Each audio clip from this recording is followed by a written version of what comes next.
Hello and welcome to this very special edition of our Leaders and Legends podcast. Today we have the pleasure in interviewing Major Mark Beretta. Most of our listeners would have heard of Mark Beretta, but just in case you haven't, he is Australia's most watched sports presenter, currently working with the Seven Network. Whether it's AFL, motorsport, the Olympics, the Sydney to Hobart, or any sport, he has commentated and or reported on them all. His connection with sport goes way back to his time as a 10-time Australian water ski champion, including winning a silver medal at the Singapore International Masters and has held a US regional record.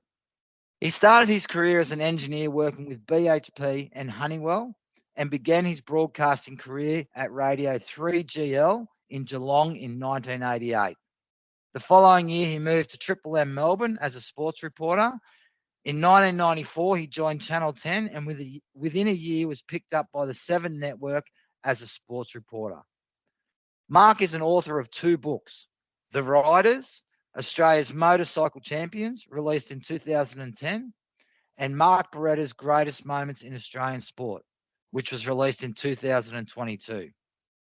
Since 2010, he's been a regular participant in the Tour de Cure bike ride, which raises money to help find a cure for cancer.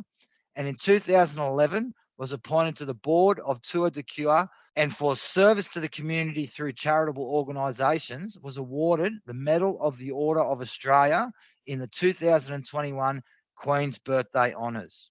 In 2019, Major Beretta joined the Army as a Surcat 3 Public Affairs Officer, and since joining has been extremely proactive in serving and supporting any task he can get his hands on, including support to us here at the Cove. Sir, welcome to the podcast and thanks for finding time in your busy schedule to spend time with us today. Mark, always a pleasure, and thank you for that very good introduction. It feels like I've been around way too long when you put it all down like that. But it's look, the bottom line is I've had a good time, and there's not much that I've done in there that I haven't actually thoroughly enjoyed, including my time in Army, which really gives me a huge amount of satisfaction. Fantastic. All right, well, let's get straight into the questions then. You are a hugely popular presenter and personality in the media, and so many of us think we know you a little. But how would you describe yourself and where you have come from? I hate to use the expression humble beginnings, but I think that's probably pretty accurate. I come from a family of plumbers in Geelong, and my dad, the one thing I learned from my dad was work ethic. And he did have a saying, he said, you might not be the smartest bloke in the room, but you can always be the hardest working, and that'll get you there. And it's been pretty true, and it's probably what I've lived by. I was lucky as I grew up, and we had a great time growing up in the outskirts of Geelong. We had paddocks around us, and as kids we had a lot of space and family around us. So I was always doing things with cousins, and there was generally a posse, probably about 10 of us, that rolled around the streets of East Geelong and created havoc. But it was a good way to grow up. Family became pretty important, and along the way, I was lucky enough to find good people to point me in the right direction. And probably what I've learned from that is the importance of just listening to good people and taking them in and staying close. And if I've ever found someone who I've found helpful and motivates me, I've made a point of seeking out more from them. And I look back and I've had through my sport time, school time, through work time and career, I've just had good people around me and been able to learn from them and ask the stupid questions. And for some reason they've been kind to me, and it just helps you along the way. So the importance of mentors. People talk a lot about mentors these days, and I think in a way we've always had them. We just haven't really recognised their importance and what they do. But I just think mentors is such an important thing, and above all, having someone who believes in you is just such an important thing too. So, for me, it was a bit of a bumpy ride. I started work with my dad in the plumbing business. I lasted 2 weeks until he came to me on a Friday night and said, "Listen, Mark, I reckon I'm not sure this is for you. Maybe something else." So I have the rare distinction of being one of the few people sacked by their own dad, which is interesting. But he was right. He pointed me off to engineering school, and I went and did my degree in engineering. At about the same time, I had all my forms to head off to join Army, and I guess I just took a different route, but it always stayed in my head that one day I wanted to circle back and get this done. And anyway, I plodded along, and I just loved sport, and I didn't want to get out of sport. So I found my way into radio at a job where I'd go and read the sport on the radio in the morning, and then I'd nick off to uni during the day. And that led me to Triple M in Melbourne. I hooked up with a bloke called Eddie Maguire, who was a pretty good young kid at the time, and he kindly took me to Channel 10. And then I got a call about a year later from Channel 7 saying, listen, do you want to come over and work with us? We've got some good things happening. And I did that, and that's 28 years ago, and I've been with 7 for 28, with Sunrise for 20 years now. So it's been an incredible run. It feels like it's just flown by. You know, I've had good fun every day, and my connection to Army started.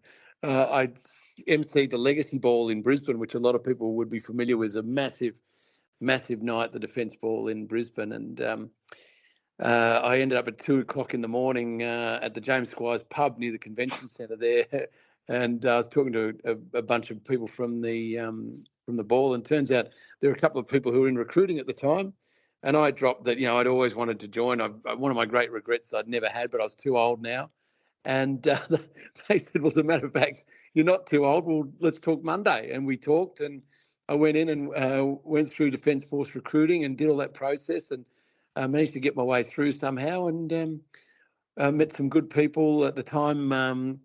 General McLaughlin was Commander Forces Command, and he kindly said that there might be a spot for me in public affairs with Major Hamlin. So I went in and joined there, and just haven't looked back. You know, I really enjoyed it, and I could easily go full time. It's a great opportunity. And I wish I'd known what I know now about Army and the career opportunities and where it can take you, and the incredible things you can do, because it may have changed my outcome. But I'm not unhappy with the way I've gone and what I've done. I've had a ball, but I think that the most important thing I try and do is enjoy what I do. You know, if I don't enjoy something, I tend to steer away from it. But if I find something that I really enjoy, I will put more time into it, you know, and try and get more out of it. And the other second wisest thing my dad ever said was, you know, the more you put into something, the more you'll get back out of it. And it's so true. You know, especially if you can find that thing that you enjoy, if you put your energy into it, you know, the more you put into it, the more you'll get back out of it. So, you know, I've always found that to be a pretty good rule.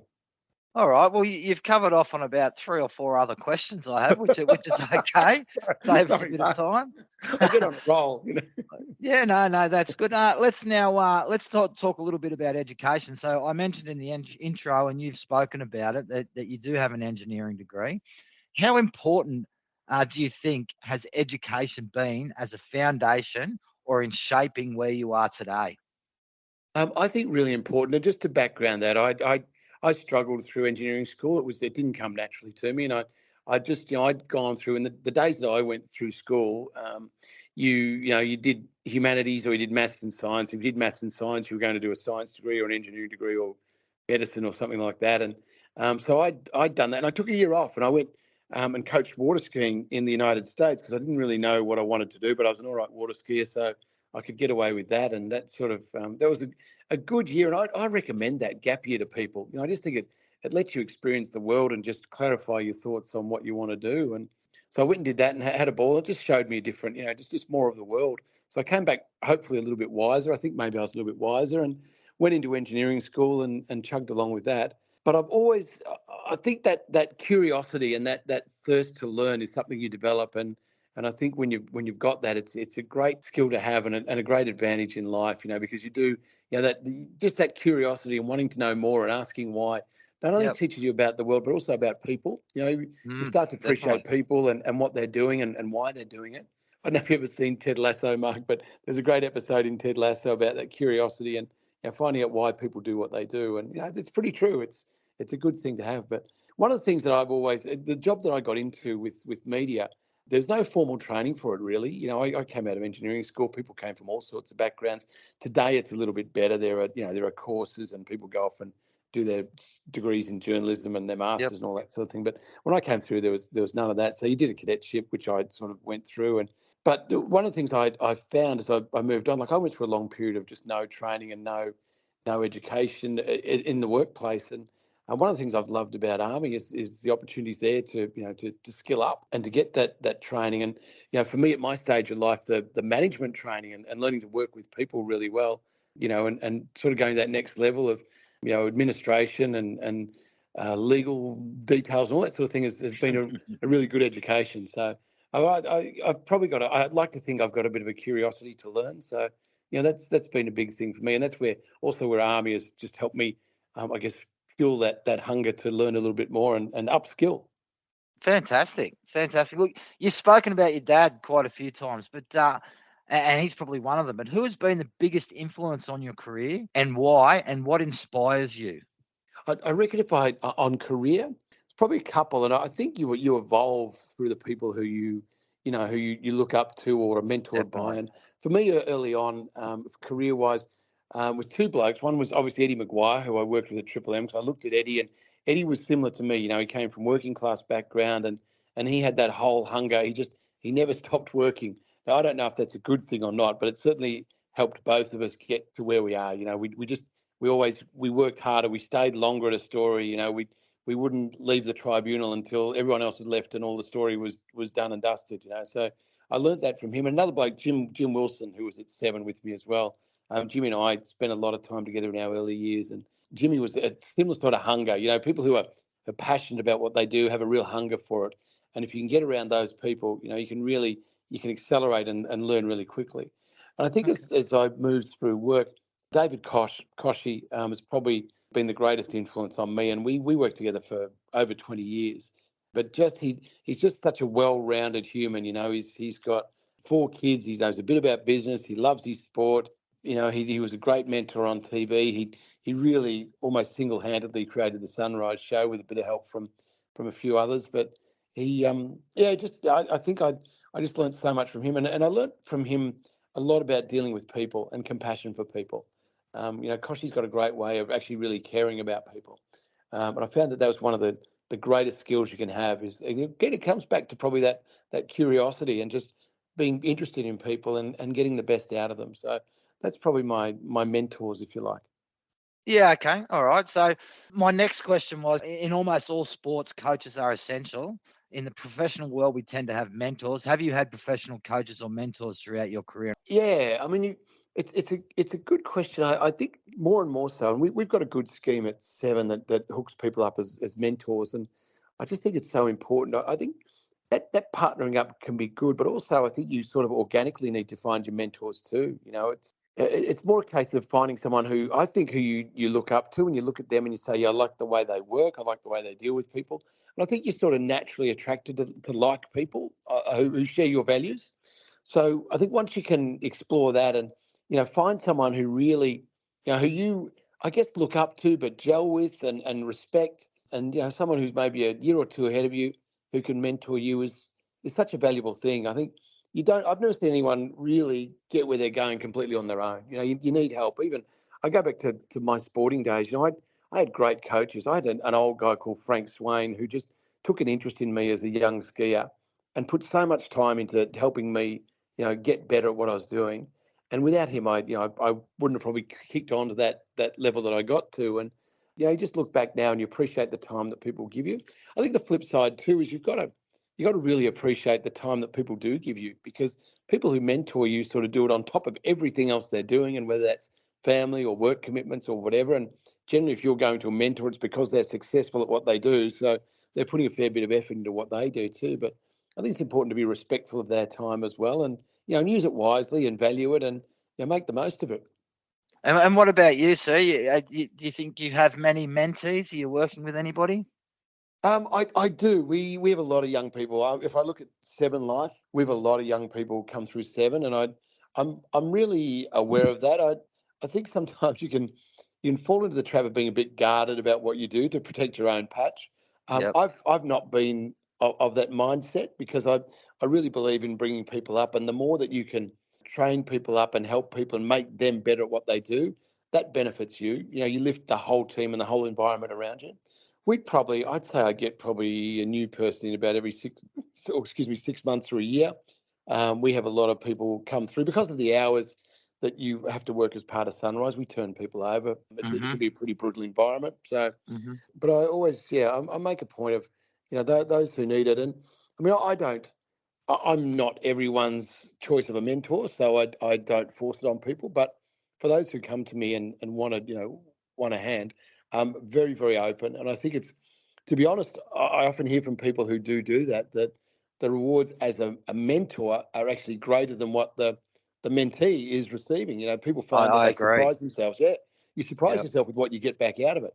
And I'm involved in a absolutely. charity called Raise, which their aim is to give every Year 9 kid in Australian high schools a mentor, so that every kid has someone to go and talk to and lean on when they need to. And they've identified that Year 9 as sort of the crucial stage of life where we really, we need someone. So I do a lot of work with them, but I hear from them, and they pull a lot of people out of corporates and business in the city and place them with kids sort of, in regional areas. The great thing about that is that, again, the mentors find that they actually not only surprise themselves, but they did end up getting a lot more out of the process than the mentee did. And I think, there's a lot in that. It's often that old saying that it's in giving that you receive. It's the more you give to someone, the more you get involved, the more effort you put in, the more you get back out. Absolutely, yeah, definitely. All right, we'll change it up a bit now. What has been the highlight of your broadcasting career and why? Oh, it's truth. That's hard. Look, I've been lucky enough to be in some really good places at some really good times.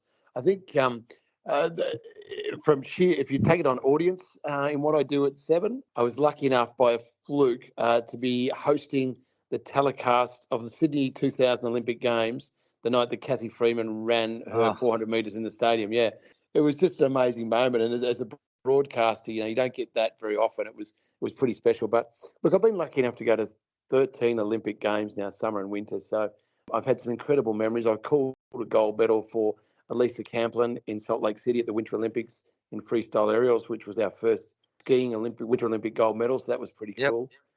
Being on the ground at big events like AFL Grand Finals, particularly when your team wins, go Cats, it's always pretty special. Well, I was just going to be. You haven't mentioned the Panthers three-peat yet, sir. So come on.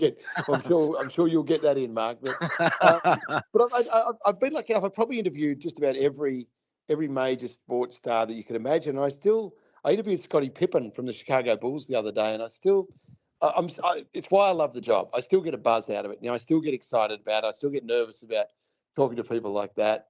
The only one I missed, I got close to doing Muhammad Ali in Atlanta in '96, and I just missed out on him. But apart from that, Tiger Woods' first interview when he first came to Australia. Wow. Through Sunrise, I've had an amazing run, and I'm lucky to call probably a lot of Australian sports people I'd sort of call mates. So, it's and I get involved. For me, I get involved with the people. Once I know the people, I get really deeply involved in their sport and what they're trying to do. And it's people say to me, "What's your favourite sport?" And it's obviously hard to pick, but for me, it becomes about the athlete. Now, once I know the athlete and the athlete's story and what they've been through and how they got there, that becomes for me pretty exciting. And that's sort of the attraction and I love telling their stories. That's the thing that I've loved about this job is I get to tell stories that I actually become really passionate about. Fantastic. So obviously you're very busy. Obviously working Channel 7, you're working Army, and you've got a whole lot of other engagements, which we'll talk about a bit later. But what is a typical day for Mark Beretta? Typical day starts, the alarm goes off at 3:15. I know that if I don't get up straight away, it'll be a disaster. So I pretty much spring out of bed. And I'm lucky. I've probably always been a morning person. I don't have a problem with that. And after 20 years, you're pretty well drilled. So bob up, have a bit of brekkie, race across town to the Seven Studios at Everleigh in Sydney. Sunrise goes on air at 5:30 a.m. Before that, probably about an hour of prep and just going through the stories of the day. Like there's always something that needs chasing up, following up. And we're actually a pretty small, lean team, so that we need all hands on deck before the show starts. Sunrise does pretty much 4.5 hours of live TV, which for a live TV show, that's a big deal. And that's one of the attractions for me is the fact that, when you work in TV, live stuff is the thing to do. So once Sunrise finishes, I do try to get to the gym or to get out on the bike or do something just to clear my head and reset. I might have a snooze now and then for a half hour or so, but then I rip into the rest of the day. And the rest of the day for me is I might have an MC job at night. Like at the moment, I did Master Builders Awards on the weekend, this Saturday night being Remembrance Day. I'm on HMAS Adelaide as MC for the RSL event on board HMAS Adelaide with the Governor General. So I'll start to prep for that. I've also got supercars work, so I've got a pile of stuff that I need to get in order to be ready for the last supercars round of the year. So a lot of it is done at the desk at home. A lot of it is out at events and appearances, but it's full on. To be honest, I sometimes feel like firefighter just putting out fires and running from fire to fire. But I wouldn't have it any other way. I love it. I think in life you build up to a tempo, and I've found my tempo. I can't handle much more, but it's really it's really good fun, and I love being busy. Great. And what about Army? What sort of hours a week do you think, besides the special jobs and the emceeing and all that? How many hours a week do you think you give to Army, or a month? Yeah, I would do in a week. It's probably easier. I'd probably do on average 2, maybe 3 days a week. Right. And the nice thing is I'm working on things where I can generally work from where I am. As far as I'm posted to Army headquarters, but I work out of Forces Command at Vic Barracks, so I'm often in there. But the events that I work on, like something like Run Army, I can do from anywhere. The media training and media work I do for Army, I can pretty much do from anywhere. So I can put a fair bit of time in wherever I am, which really suits me, because I do spend a fair bit of time on the road. I probably be interstate a couple of times a week, every week. So you learn, if you can carry a laptop and work from wherever you are, it's handy. Fantastic. Well, thank you for your service. What would you say is the most challenging thing about your job? I think is the lack of tolerance for any sort of error.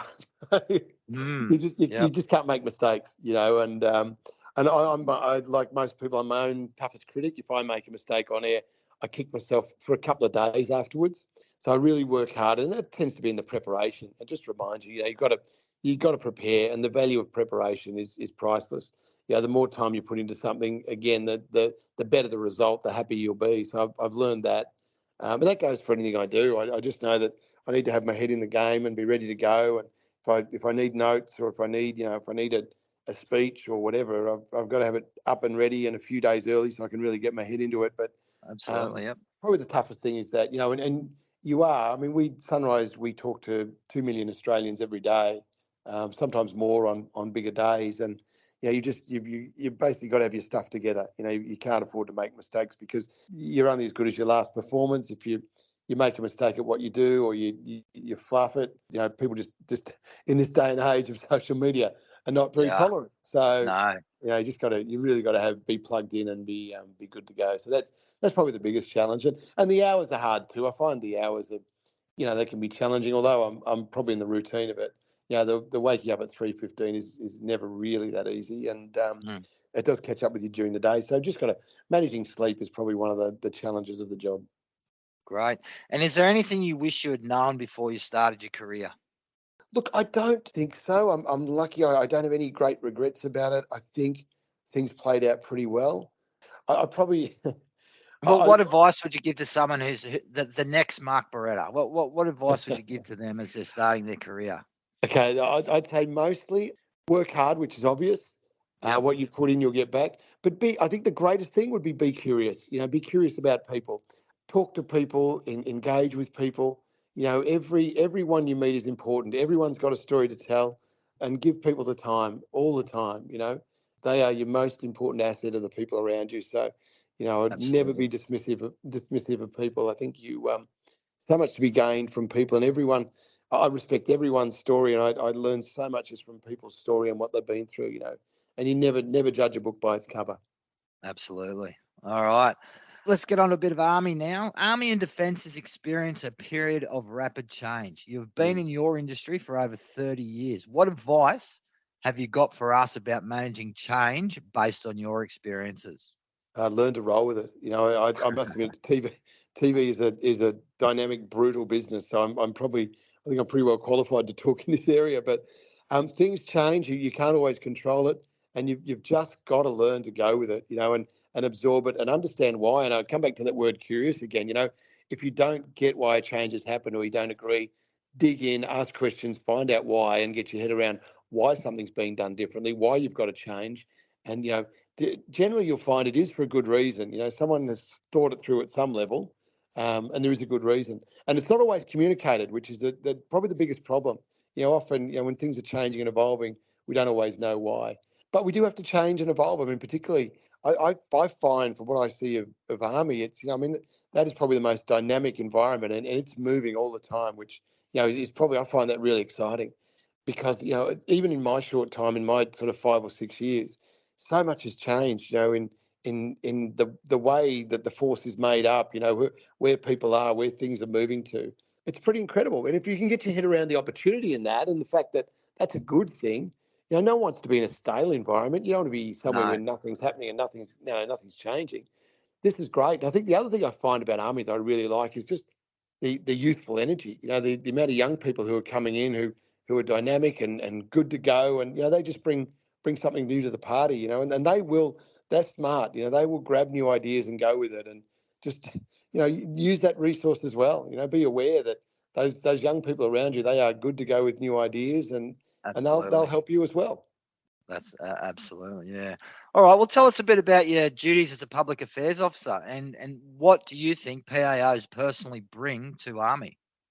Obviously, Mark, I think they're vitally important because, and let me explain that, because in my mind, Army can't do anything without the engagement of the Australian people.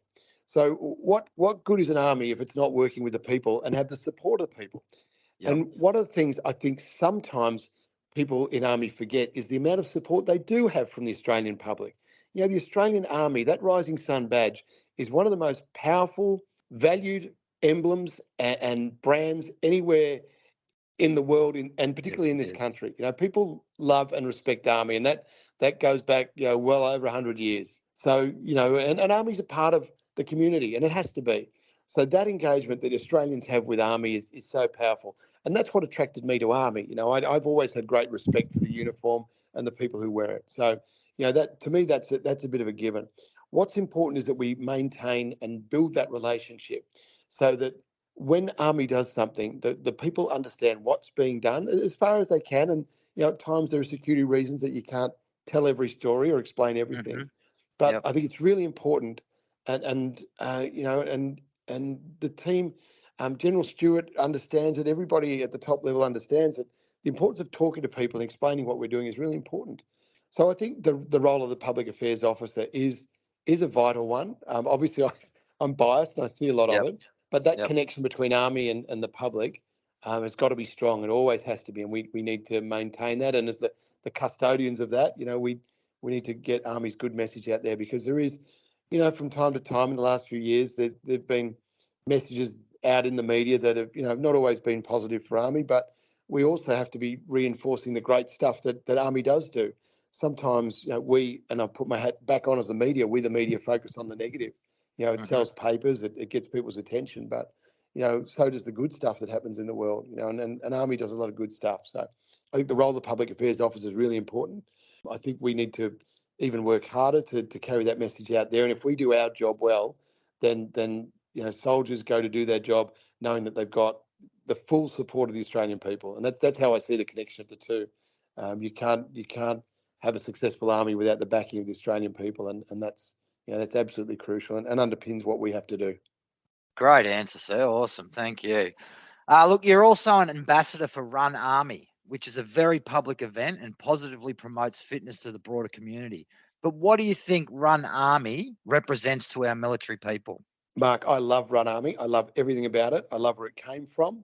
I love that it came from the Running Change program, which got people back into running who either just lapsed, just gave it up for some reason, but have wanted to get back in and didn't have a pathway. People who are injured, people who've had all sorts of problems can find a way back to health and running through this Running Change program. It's awesome. So then you had to have a graduation event. You had to have an event to celebrate it.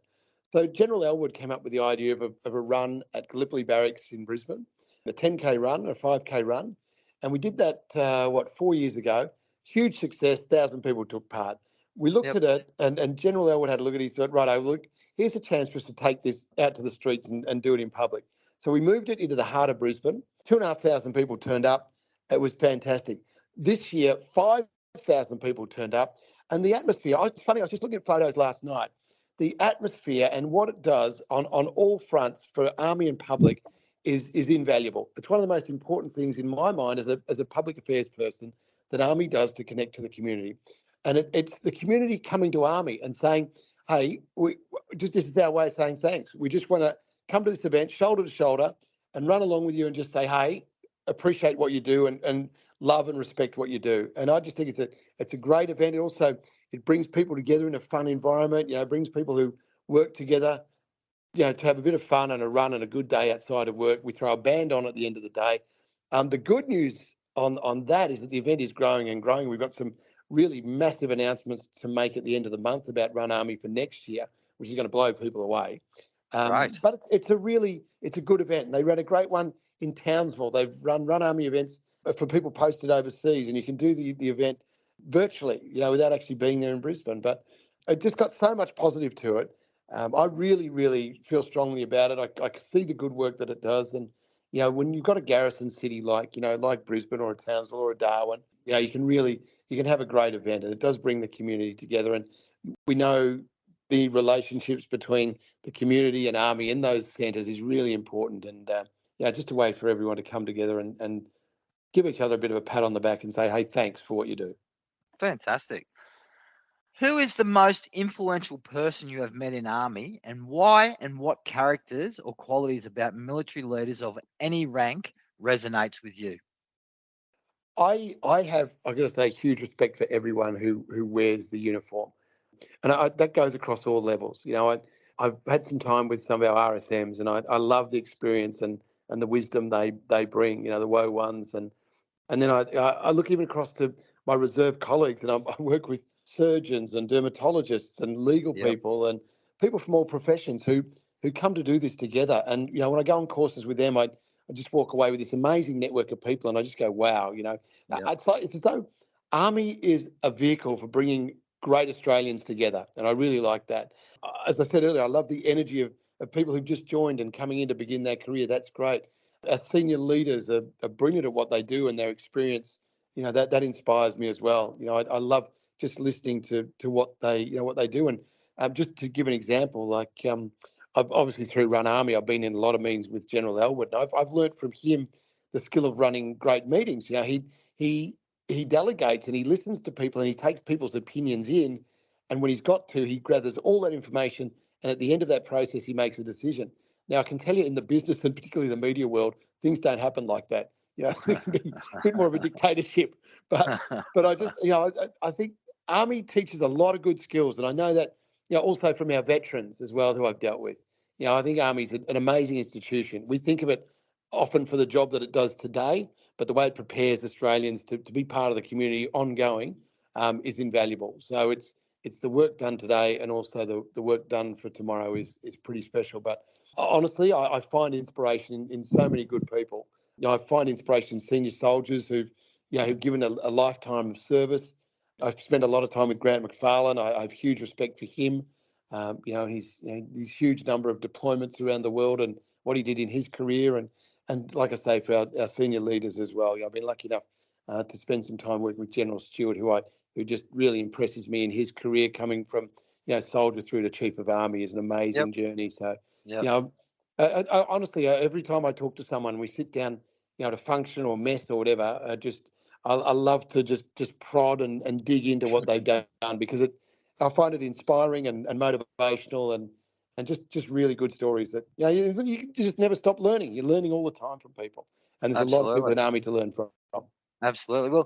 Well, your profile and your experience clearly help with your role in Army. But what do you think has surprised you, or is it different about military service compared to your primary job? The sense of service was probably the biggest thing I noticed, and I never anticipated it when I came in. I didn't get that, people really felt the service to nation, and I do now too. To be honest, I love putting the uniform on because it takes me out of this grind job that I have. No, not a grind job. I love the job, but this normal life, and I'm thinking about other people, and how I can help the team and what I can do to make this team more successful.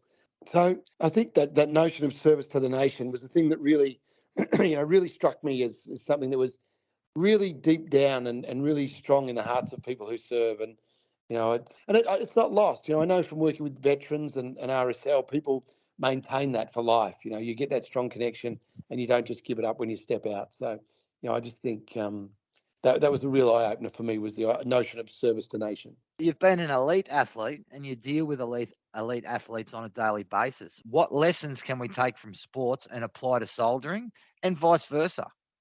They're so similar, so incredibly similar. And one of the great jobs I've been able to do is to bring in some of our elite athletes. Like we've had Steve Waugh come in and talk to people. We've had different athletes come in at different times and just talk about their stories. And the similarities are incredible because, the reality is that the job of soldiering requires physical demands. It requires training.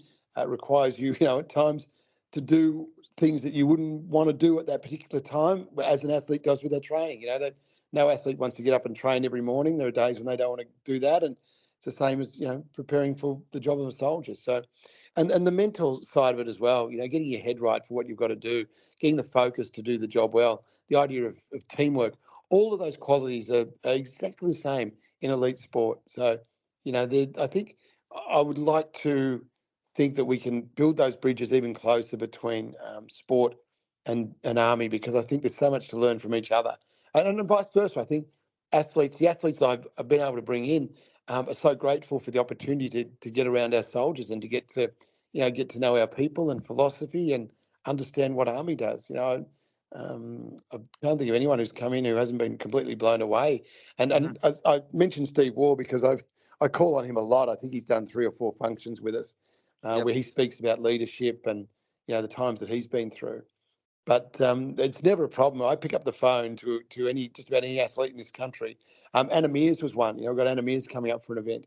And she's absolutely no worries at all. And she's probably one of the most inspirational athletes that I know of. And she's now boss of the Australian Olympic team. So to be able to tap into that resource and what she's been through to achieve success.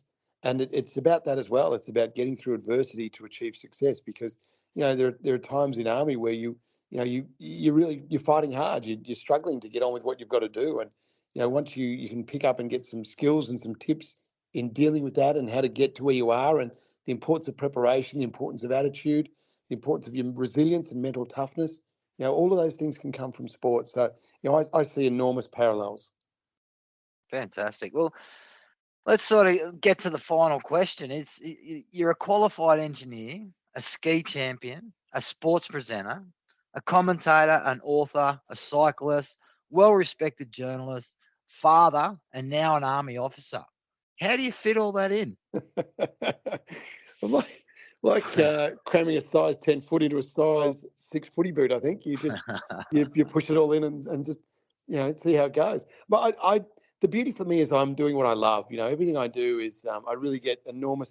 I get more back from them what I put in sometimes, well, most of the time I'd say. So it becomes a passion. I think for me the thing that is most important is spending time with the kids and family.